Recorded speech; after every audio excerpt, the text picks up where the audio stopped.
Hey guys, it's LoLo with Grateful Gratitude, and I am here with my podcast producer, Mark Friedman. He's also one of my great friends. He's a brother in Christ in Gratitude, and we want to continue this series, but I'm going to have Mark quickly. Can you tell everybody what you went through in case they're picking this up first instead of the previous video?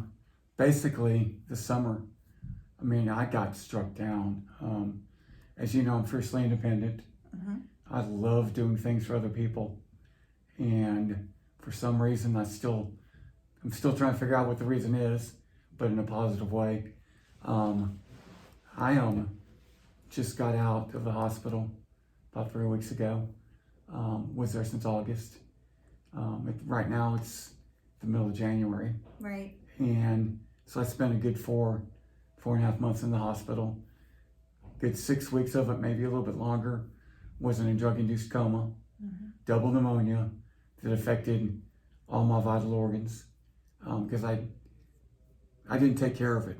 I walked around with double pneumonia probably for 2 months before I did anything about it.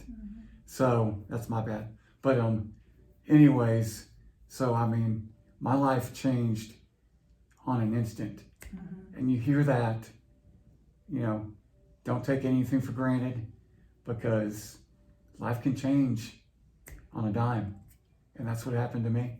Yeah. And the purpose really of this video today is we're going to talk about how Mark made it through those 4 months and every day today continuing with his faith and with his attitude of gratitude. And not only are we going to hear Mark's side, how laying in a hospital bed, how to find something to be grateful for and how to stand in your trust in God. But on the flip side, I'm going to tell you as someone who cares about Mark with my praying and how I stayed in gratitude and faith that he was going to make it. And we will be here today. Well, today I want to focus specifically on that attitude because, and once again, you've done this with me. I'm not good at taking compliments, okay? But I'm not ashamed to say, somehow, some reason, I think I've been really blessed with a real good attitude. I've said before on your Grateful Gratitude podcast that I do thank the Lord every morning that for some reason, He's given me the ability, the natural ability to be grateful. I don't have to work at it. And it's a very fine line because I don't want to sound like I'm bragging about it. I don't want to sound like, whoa, way to go me, pat on the back. But I'm very thankful for that. And what I just went through, I'm extremely thankful that I was able to walk the talk. And what I'm saying is, you and I do these Grateful Gratitude podcasts. It's very easy for me to say, you need to be grateful.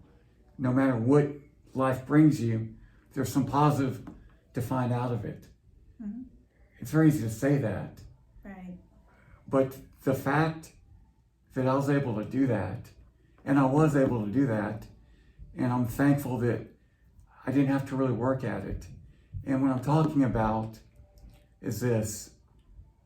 I can't really imagine going through anything worse than I went through. Okay? And it's not woe is me. It's not feel sorry for me. It's just a fact. I was laid out for a couple months where I didn't move. I couldn't move. I physically could not move. The only thing that could have been worse is if I was suffering pain. And thankfully, I didn't really suffer any pain. But throughout it all, I naturally kept a good attitude. And I'm so thankful for that because it would have been really easy and I wouldn't blame anyone in that position for not being able to do that. And I'm not gonna lie, there were definitely times, probably every day, that I questioned, why is this happening to me?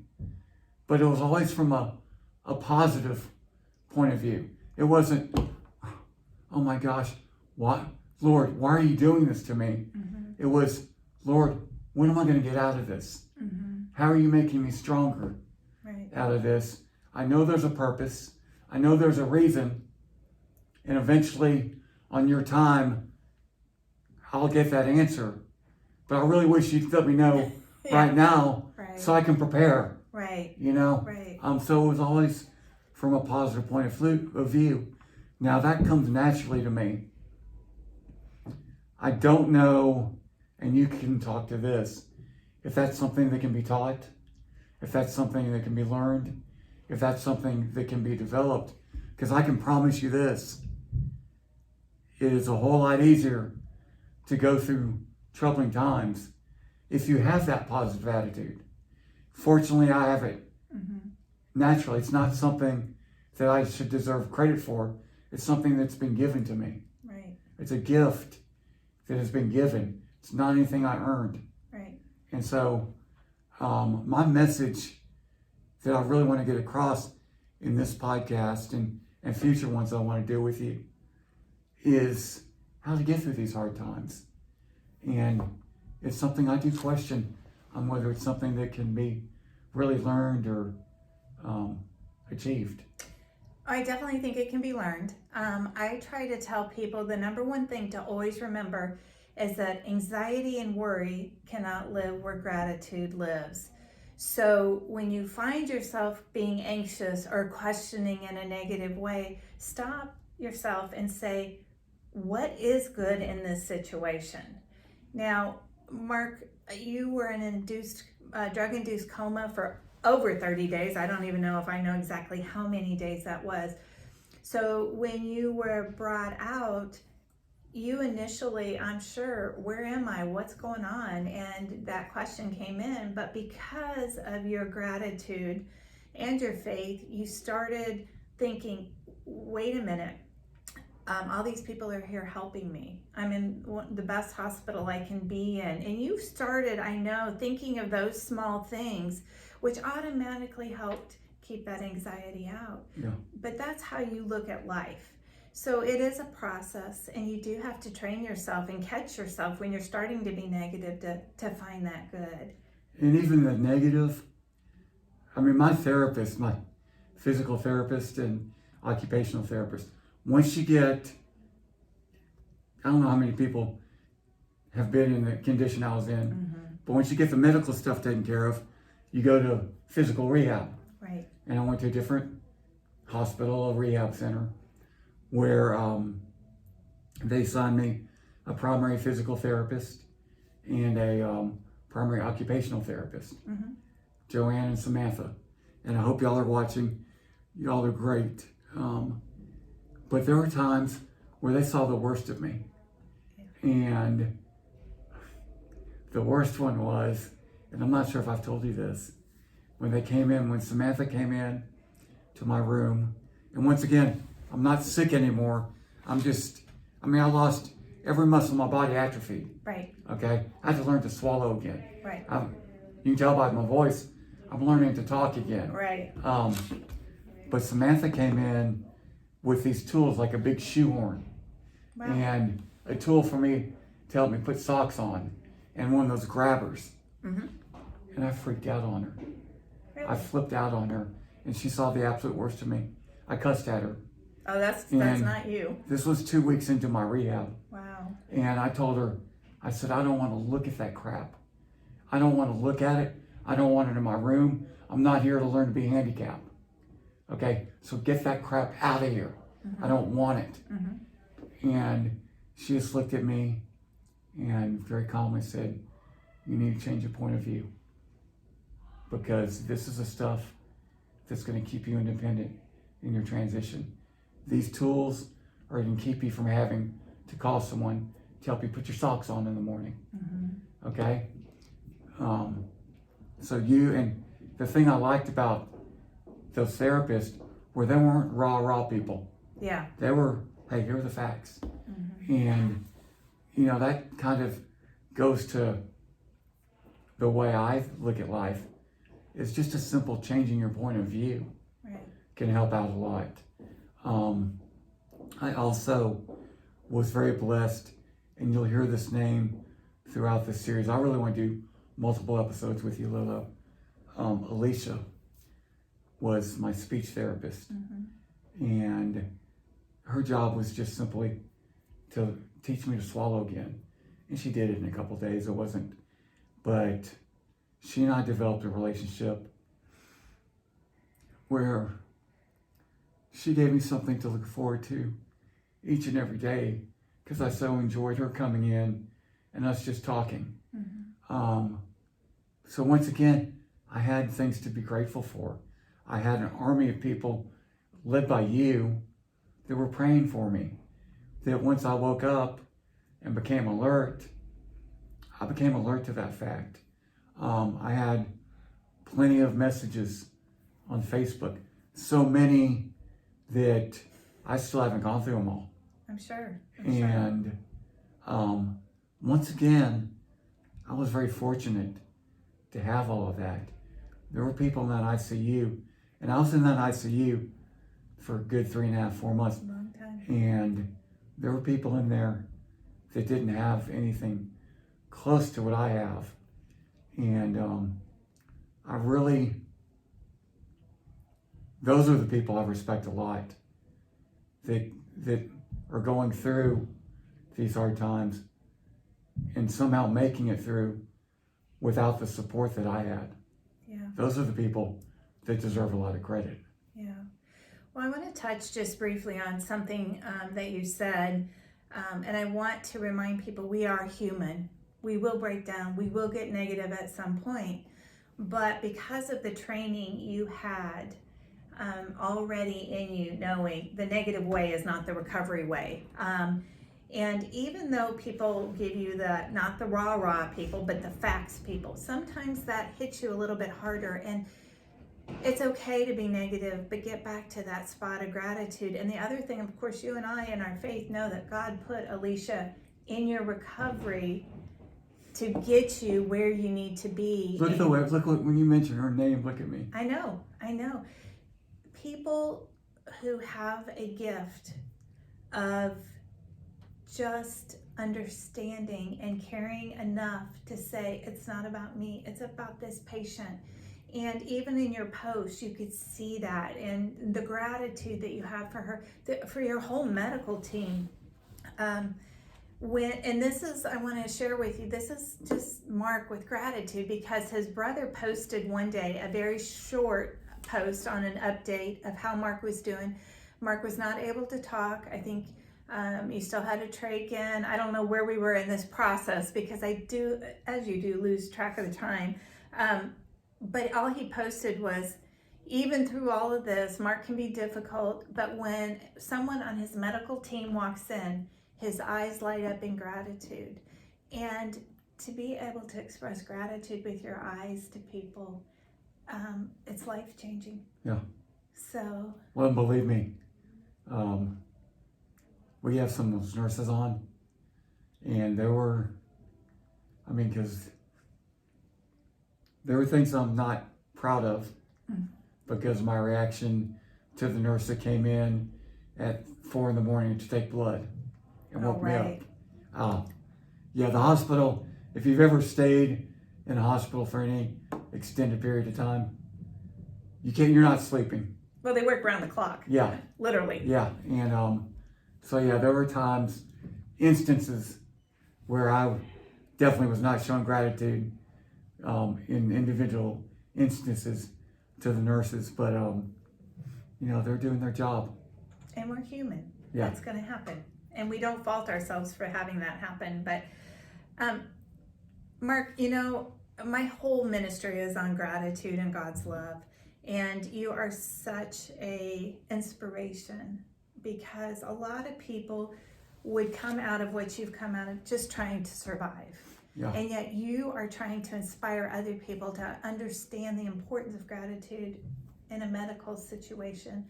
And not only medical situation, financial situation, just any situation. Yeah. And the other way I've been blessed, and once again, I really hope that people can learn this if they don't have it naturally. Once again, I've been very blessed. Every hard time I've gone through, I've come out the other end stronger. Mm-hmm. And when you have that experience, I think it's a lot easier to go through the hard times. And laying in that hospital bed, there was a part of me, it sounds crazy, but was really excited about, okay, what's going to come out on the other end of this? Mm-hmm. How am I going to be stronger? Now, there was also a part of me that thought, this is never going to end. I'm going to be like this. I'm going to be, and you know what? Yeah, there are ways, like strength-wise, I'm going to be weaker physically.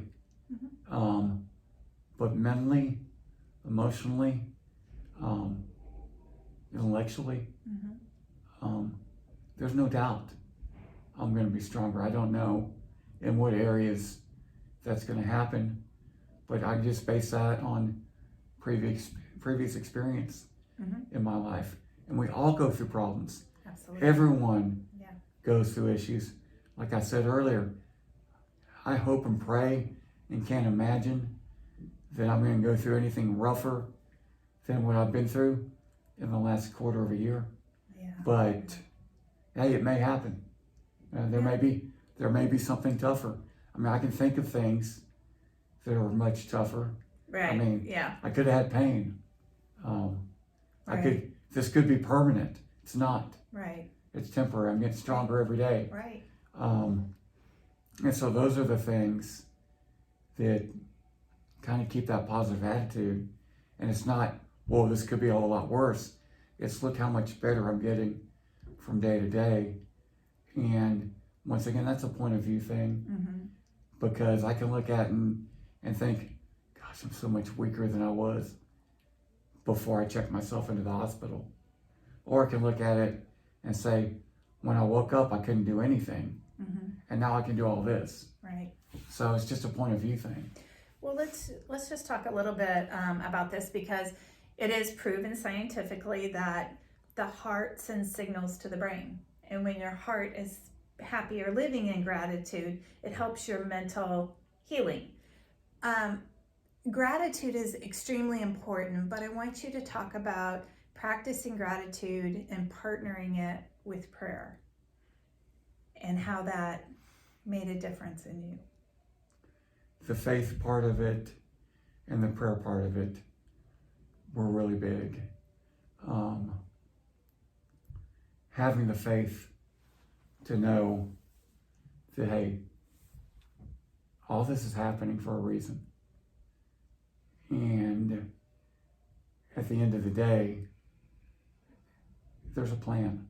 Mm-hmm. And it's going to be a good plan.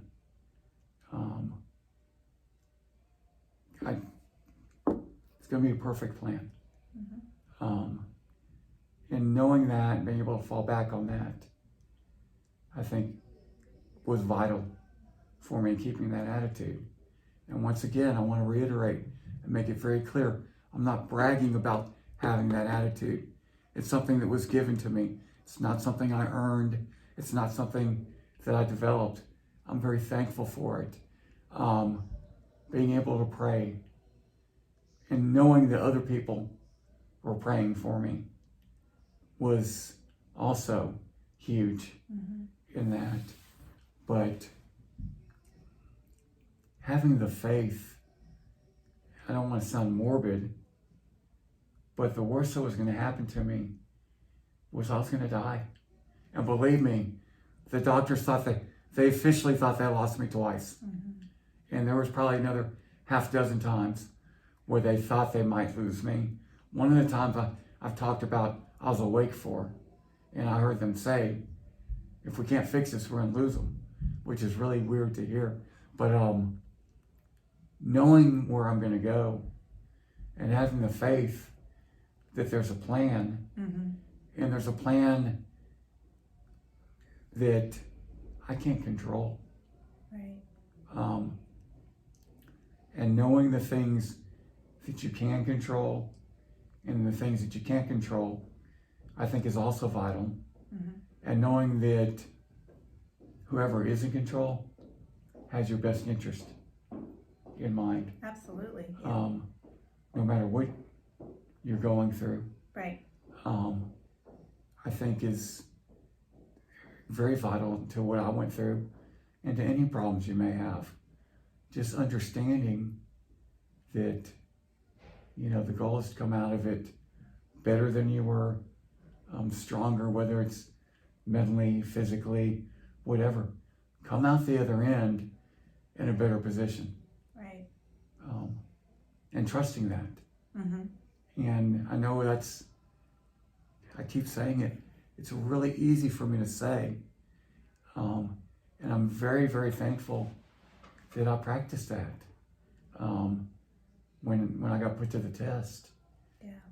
It would have been very discouraging to me, and I would have felt very fraudulent if I went through that with a negative attitude, because I've been preaching this attitude of gratitude for so long, and I'm very thankful for that. Yeah, I don't think you would be sitting here if you'd had a negative attitude. Oh no. I mean, I know that to me is a given. So that's why I think it's so important to talk about this. A lot of people say that I don't pray, or I don't pray enough, or I don't know how to pray. And I would just encourage you to, even if you don't know how to pray, just sit silently and just say, thank you, God. Just say those 3 words and don't say anything else. Because number one, you will feel better, I promise you. But it'll start to be able to open a conversation with God in gratitude for the things He has blessed you. We overlook our blessings a lot of times, most times. I'm even going to say most times. It's very easy to do. Right. Because we have so many of them. Yes, we do. And I've heard you say, and you're right, just the fact that you wake up in the morning, wake up where we wake up in this country. Absolutely, yes. Is something to be thankful for. And praying can be just as simple as having a conversation with God. It doesn't have to be, you don't have to have flowery words. No. You don't have to be formal. No. There's a guy in Dallas named Bob Bodine. Oh, yes. Do you know Bob? The 2 Chairs? 2 Chairs. Good book. And if you ever get the chance, well, first of all, I encourage you to get the book. But Bob is a great guy with a great positive attitude, incredibly successful in his career. And every morning he wakes up and he schedules a business meeting. He's a business guy. That's right. He schedules a business meeting with God where he sits down across the table or in a room with an empty chair next to him. Yep. And just has a conversation. Yep. What are we going to take on today? What's the day going to bring us? Yeah. What are our goals? What's your goal for me? And it's just that simple. And he's written several other books about networking and stuff like that. Right. But he is a man of faith. It's not his primer. He's not a preacher. But yeah, have you read the 2 Chairs? I have read it. I read it actually while you were in Really? the hospital. Yeah. And it's just so weird how stuff like that happens. But yeah, I did. And I even taught a class on it, actually. The thing that I also want to emphasize, and Mark knows this as well, sometimes we just cry because we have a difficult time. A situation has come up, we're human, and we break down. And that's okay, because that is one of the best times to say thank you. Because when you break down like that and you say thank you to God, He takes whatever it is from you. And I know there has to be times when you were laying there, Mark, that you had to have cried and just said, thank you for whatever this is. Okay, good. I thought you were going to say, go the other way. Oh. And cry because of the position I was in. Oh, no.